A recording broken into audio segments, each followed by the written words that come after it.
Beirut.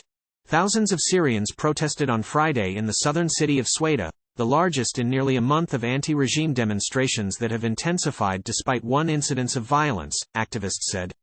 Peaceful protests in Sweida province, the heartland of the country's Druze minority, began last month after President Bashar Assad's regime ended fuel subsidies. The move dealt a heavy blow to Syrians reeling from war and economic woes.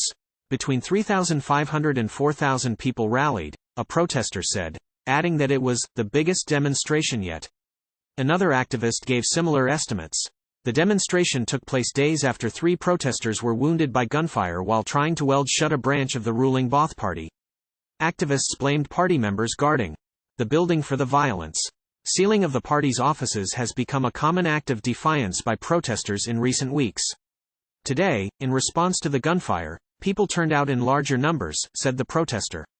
We are not afraid and we will keep protesting peacefully until the end. Media outlet Sweida 24 shared videos on X, formerly known as Twitter, showing thousands of men and women chanting anti-regime slogans and waving Druze flags.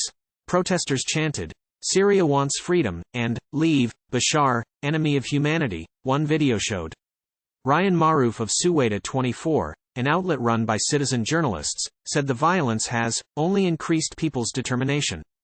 On Thursday, the U.S. Embassy to Syria, which is based outside the country, said it was concerned about reports of the regime's use of violence to suppress protests in Sweida.